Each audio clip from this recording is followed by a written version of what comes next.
Assalamualaikum teman-teman. Selamat datang di podcast Auricula bersama Dema FK UIN Jakarta.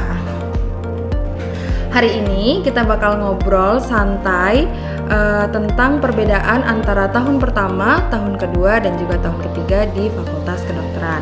Bersama aku, Lia, dan tentu ada guest star keren kita kali ini dari angkatan 2023 dan juga 2024. Ada Kak Aski, Kak Dina, dan juga Kak Alif. Kita akan bahas mulai dari adaptasi di tahun pertama, beratnya tahun kedua, sampai persiapan menuju klinik di tahun ketiga, serta tips buat study life balance selama kuliah di kedokteran. Yuk, kita langsung mulai. Oke, sebelum masuk ke beberapa pertanyaan, boleh nih perkenalan singkat dulu dari kakak-kakak. Mau mulai dari siapa dulu nih? Aku boleh kali ya? Boleh. Nanti formatnya ada nama, angkatan, sama satu kata yang menggambarkan pengalaman kakak selama di FK. Oke. Halo teman-teman semuanya, perkenalkan aku Aski Alika Putri Ahmudi, biasa dipanggil Aski, dari angkatan 2023 FKW Jakarta. Kalau disuruh ngasih satu kata untuk menggambarkan semuanya, mungkin lebih ke jalanin aja ya. Karena sebenarnya jujur capek, tapi karena no way back, jadi kita hadapin aja. Itu sih. Pilih. Kenal Kak Ais. Oke. Halo semuanya, kenalin aku Dina Koyima, kerap dipanggil Dina, dari FK UIN Jakarta angkatan 2024. Kalau untuk jawab dari pertanyaan Kak Lia, pengalaman kuliah ya Kak ya, yang paling menggambarkan itu menurut aku grafik sih Kak. Karena kalau dari aku sendiri ngerasa di FK itu nggak cuma ngerasa stabil di satu tempat, ngerasa stabil di satu perasaan gitu. Jadi kayak ada naiknya, ada turunnya, dan kayak terus berjalan kayak gitu. Gitu sih. Cukup unik ya. Iya. Kayak gue nih ya. Oke, teman-teman semua kenalin, gue Alifia Faiza Kamila. Lo semua bisa panggil gue Alif. Dan sekarang di angkatan 2003 sama kayak Askia. Tadi Aski bilang jalanin aja, Dina bilang grafik. Kalau aku, dua kata boleh ya? Boleh. Pertama struggle, yang kedua survive. Itu dua kata yang menggambarkan aku di kedokteran. Iya, cukup FK banget ya Kak ya. FK struggle banget. Oke, buat kakak-kakak nih, gimana sih gambaran tahun pertama? Kira-kira ada nggak ya momen adaptasi yang paling kerasa waktu baru masuk gitu? Tahun pertama mungkin dari yang paling muda ya. Paling baru masih ngerasain ya Kak ya. Boleh. Fresh banget. Boleh. Oke, dari aku sendiri ngerasa adaptasi itu banyak ya Kak. Yang untuk perubahan dari SMA, terus habis itu masuk di dunia FK. Yang paling kerasa itu pertama waktu istirahat. Dengan dulu SMA kegiatannya cuma pagi sampai sore, tapi ya udah tugasnya gitu-gitu aja. Tapi di FK ini udah ada kegiatan yang harus diikutin sama maba, terus juga ketemu materi kuliah yang lebih serius, dan ujian yang selalu ada setiap minggu, itu akan menguras ke waktu istirahat. Itu waktu istirahat, sama mungkin dari materi pembelajarannya sih Kak. Kayak di tahun aku, kebetulan aku 2024 dan kakak-kakak di sini kan dari 2023. Kita punya kurikulum yang beda nih. Kalau dari kurikulum 2024, itu kita di tahun pertama fokus ke fisiologis tuh Kak. Terus di tahun kedua dan selanjutnya, kita akan fokus ke patofisiologi dan sejenisnya lah ya. Jadi, menurut aku positifnya dari kurikulum kita itu, kita masih dikasih nafas dan masih dikasih waktu buat pelan-pelan belajar gitu, pelan-pelan mengenal sama materi FK, jadi nggak terlalu shock gitu Kak. Nah mungkin negatifnya aku ngerasa kita terlalu lama jedanya, kayak terlalu lama dikasih fisiologis, sekalinya ketemu patonya, kita tuh kayak masih ngangong dulu, masih bingung dulu nih, sebentar lupa, itu kan tahun lalu kayak gitu. Itu sih Kak dari aku, kalau buat tahun pertama nih. Kira-kira kalau dari kakak yang lain nih, ada shock, kira-kira shock terbesar waktu maba masuk FK tuh apa sih? Apa tuh Gi? Kalau dari aku ya, mungkin nggak beda jauh sama Dina sih, karena shocknya tuh lebih ke kaget sama jadwal. Benar-benar banget. Karena dulu ya, waktu SMA kalian relate nggak sih kalau SMA tuh belajar buat ujian, Hamid 1 bisa banget, bisa. Masih Tapi sempat. ketika kuliah di FK itu nggak bisa, karena Hamid 1 kalian itu ada ujian lagi. Jadi nggak bisa Hamid 1, benar-benar harus nyicil dari ya setidaknya 3 hari lah ya. Itu pun karena ujiannya banyak bertubi-tubi, jadi rasanya tuh mau punya waktu buat refreshing agak sulit ya kalau di weekend. Paling itu sih yang bikin agak shock di awal. Kalau dari Kak Alif? Kalau aku mungkin lihat juga ya, mungkin teman-teman yang suka tidur. Waktu kalian tidur itu agak berkurang ya teman-teman ya. Mungkin yang awalnya 7-8 jam di sekolah dulu ya, kita paling 4 jam 5 jam, ya, paling malamnya buat belajar. Kalau belajar rapat organisasi itu mungkin sering terjadi di FK. Sebenarnya lebih ke itu sih. Jadi kita mau jaga pola kesehatan kita pun juga agak lumayan struggle ya. Susah. Ya, gitu. Memang calon dokter ini harus bisa memikirkan gimana kita menjaga kesehatan pasien, tapi juga kita struggle sama menjaga kesehatan diri kita sendiri. Tapi kalau makan masih teratur kan? Oh, makan Itu wajib. Makan wajib sih. wajib sih ya. Wajib. Sekarang aku kepo nih buat yang tahun kedua. Biasanya kalau misalnya udah tahun kedua nih mulai kerasa gitu kan ya Kak. Kira-kira ada nggak sih yang paling membedakan dari tahun pertama ke tahun kedua gitu? Yang kerasa paling beda? Rasa paling beda ya. Ini jawabnya dari siapa dulu nih Kak kira-kira? Yang tahun 2 dulu. Gimana? Yang lagi di tahap kedua nih. Oke. Kalau aku yang paling kerasa beda itu karena tahun kedua kita udah menjalani organisasi. Itu yang bikin adaptasi kita itu udah beda lagi, udah naik level lagi. Karena kadang di organisasi kita dipanggil tiba-tiba, kita butuh ngerjain sesuatu tiba-tiba, tapi di sisi lain masih ada tugas-tugas FK yang numpuk, terus ujian-ujian yang tetap terus berjalan kayak gitu. Dalam 1 minggu banyak ujian dan materi-materi yang berat. Itu sih Kak yang paling kerasa banget kita. Kalau buat kakak yang udah ngejalanin tahun kedua nih, kira-kira ada nggak sih Kak, kalau dari Kak Alif nih, tantangan yang paling berat gitu menurut kakak apa? Tantangan paling berat berarti kan di tahun kemarin ya, kita di semester 3 sama 4. Sebenarnya dari tahun pertama mungkin ngejalanin kaderisasi, teman-teman di BIM juga udah ngerti gimana kaderisasi di FK UIN. Kemudian itu lumayan capek ya, karena kegiatannya banyak kan. Suatu minggu kita pasti ada acara A, B, C, D, betul.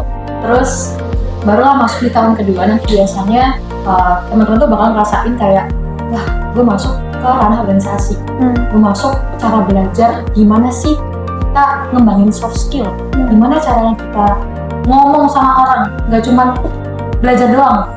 Soalnya mungkin orang-orang bilang kayak, oh anak FK ini kutu buku gitu, padahal enggak. Nah disinilah waktu emas kalian untuk coba hal baru, apalagi terkait organisasi. Ada DEMA, CIMSA, USMR, ada Mercy, disitulah. Tapi mungkin yang bikin agak berat adalah ya pastinya manajemen waktu. Walaupun untuk manajemen waktu ini banyak teori ya teman-teman. Pakai Eisenhower Matrix, teman-teman pakai time blocking, pakai 3 prioritas harian utama. Nah itu sebenarnya hanya teori. Lagi-lagi semua manajemen waktu, organisasi dan juga kuliah terutama di FK itu tergantung dari teman-teman cocoknya tuh pakai yang mana, atau tipe yang ngalir-ngalir aja itu juga nggak apa-apa, tergantung dari tujuan kalian sih. Jadi semisal pun ngerasa struggle, semisal pun emang ngerasa berat di tahun kedua, itu emang awal dari ketika nanti bisa adaptasi di tahun ketiga dan juga klinik pasti. Mungkin kalau dari Kak Aski, ada nggak sih Kak kalau tantangan integrasi buat skill sama teorinya gitu? Tantangan ya, sebenarnya tantangan sih baru kerasa banget di OSKI sama Soka. Karena beda banget. Tahun pertama kita OSKI dan Soka itu literally cuman mempraktekkan checklist. Jadi KKD dihafalin mentah-mentah, praktekin lulus. Tapi kalau tahun kedua, kita tuh OSKI benar-benar harus tahu reasoningnya. Kenapa kamu ngelakuin pemeriksaan itu? Terus nanti kan pasien OP ya istilahnya. Si OP-nya itu orang sakit, jadi bukan orang sehat lagi. Jadi ketika si OP-nya memperagakan suatu tindakan orang sakit, suatu gerakan yang menandakan itu sakit, kita harus tahu kenapa itu bisa terjadi, interpretasinya apa. Terus bahkan ada beberapa stasiun yang nanyain pemeriksaan lainnya apa, supaya kita bisa menegakkan diagnosis. Jadi sekomprehensif itu. Terus kalau misalnya di Soka juga kurang lebih sama ya, kita harus dari A sampai Z tata laksana. Sebenarnya ini masuk akal sih, karena mau bagaimanapun ya kalau kita mau praktek tanpa ada teori itu kan kosong. Tapi kalau misalnya kita juga punya teori tapi kita nggak bisa praktekinnya, itu sama aja bohong. Jadi harus bisa mau nggak mau harus praktek bisa. Berarti kalau tahun kedua udah mulai diagnosis gitu ya kayak. Iya. Bahkan sampai ke sana ya kayak komprehensif banget. Itu harus disoka gitu. Betul. Semangat ya. Complicated. Oke, kalau buat di tahun ketiga nih, kakak kan sekarang tahun ketiga ya. Kan biasanya tahun ketiga udah mau persiapan masuk dunia klinik gitu ya. Kira-kira ada nggak perubahan cara belajar kakak?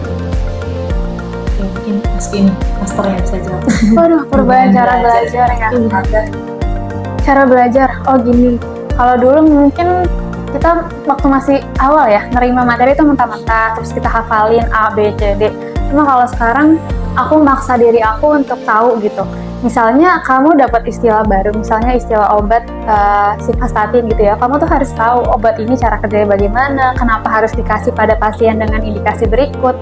Jadinya bukan sekedar hafal, tapi tahu mengapa itu diberikan, mengapa harus itu, dan mengapa tidak bisa digantikan dengan yang lain. Jadi harus dipaksa dirinya, walaupun sebenarnya kita mau cari tahu terus di kemudian hari lupa lagi teorinya, tapi nggak apa-apa. Setidaknya ketika sudah sekali terpapar, maka begitu terpapar lagi akan lebih nempel, dan ya itu sih cara belajarnya, harus dipaksa untuk mau tahu dan kepo gitu.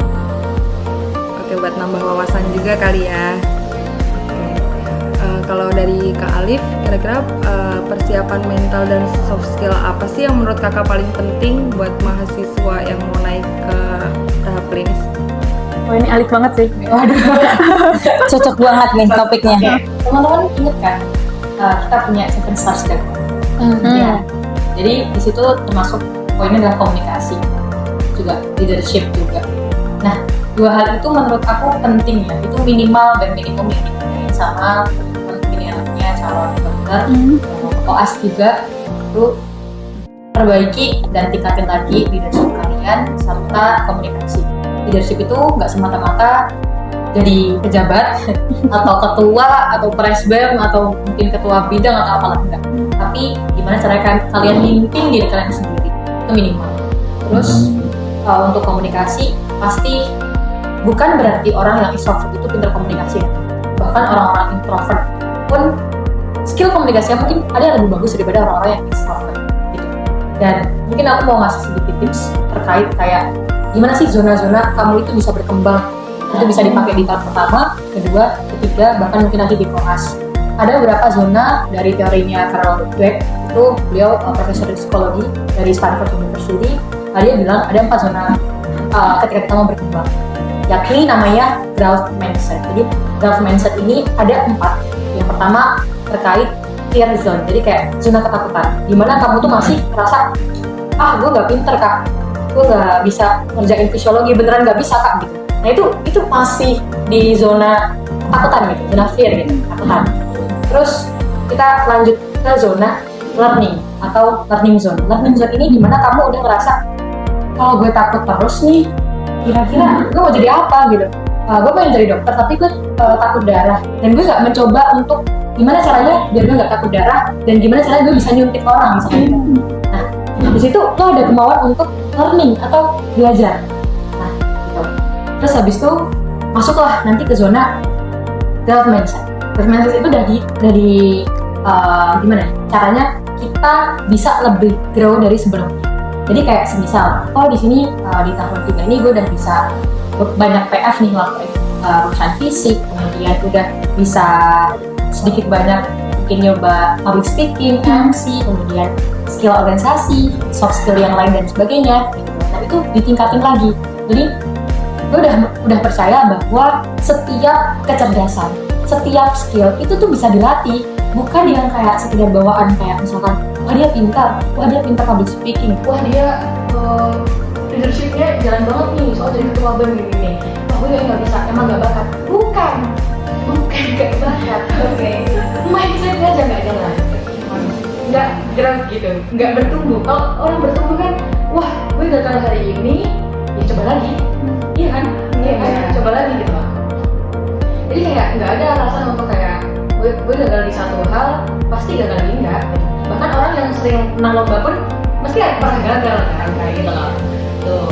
Terus habis itu yang kedua adalah zona transformasi, adalah dimana kamu tuh udah di titik atas, kamu udah growth lebih jauh, kemudian udah punya banyak skill, kemudian nggak ada rasa takut untuk mencoba, tapi ketika di atas sama aja gak sih kayak analoginya pohon kelapa makin tinggi itu kalau kena angin makin kenceng kan, makin agak gelombang ambing kan. Kalau akarnya pohon kelapa itu nggak kuat, jebol nggak tuh pohon kelapa, badai kena angin puting beliung gitu kan. Sama kayak orang yang dari transformation zone itu mereka istilahnya diuji dengan yang lebih besar lagi, sehingga itulah yang buat dia lebih bertahan. Nah itulah, jadi kayak kalau kamu udah pintar ABCDE atau first gini, tapi ada masalah kecil yang datang, kemudian mungkin tiba-tiba mungkin nilainya anjlok dan sebagainya, gimana caranya kamu bertahan? Karena kamu udah di titik emas kamu misalkan gitu.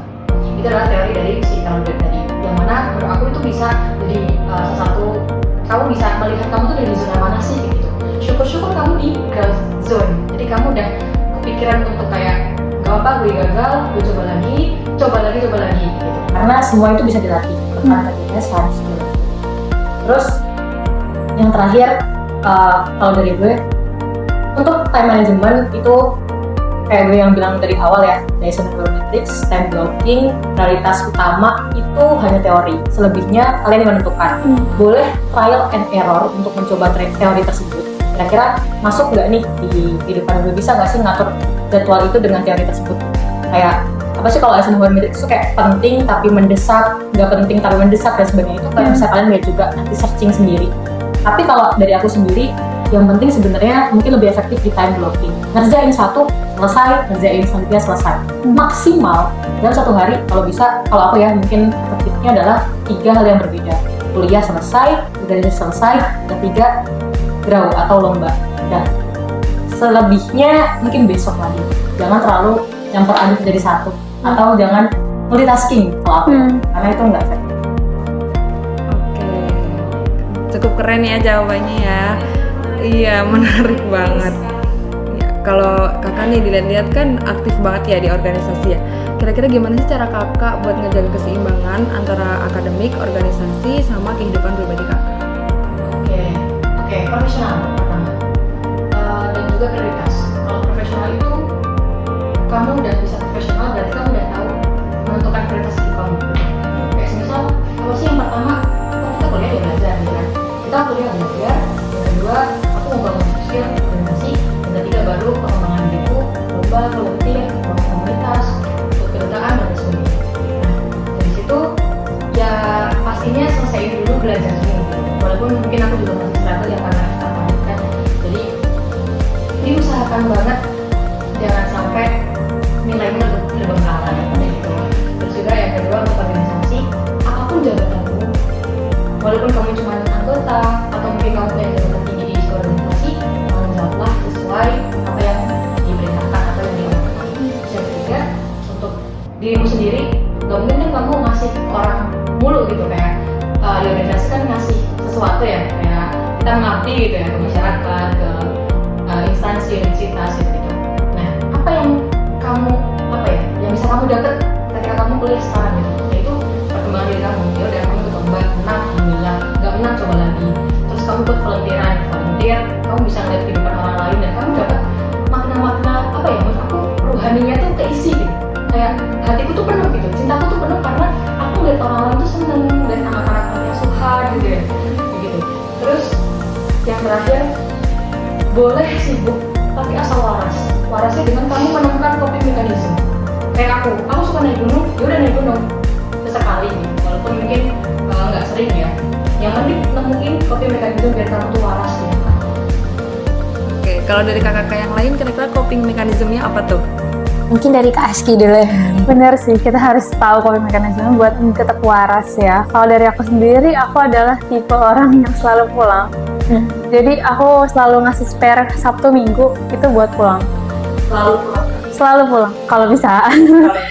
Kadang sih ya diisi sama kegiatan organisasi atau apapun lah, volunteer, lomba, pokoknya selain kegiatan akademik. Jadi Sabtu Minggu itu ya waktu buat otak kalian kembali restart gitu lah, refresh, back to human lagi.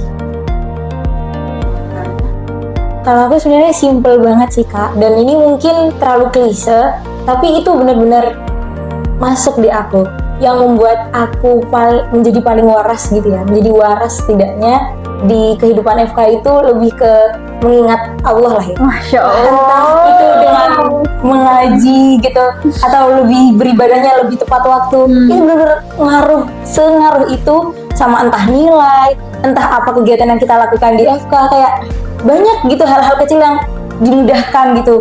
Hanya bilang kita pagi habis subuh ngaji, cuman sesimpel itu benar-benar mudahin banyak jalan di FK. Itu kalau aku. Tapi bener sih. Benar.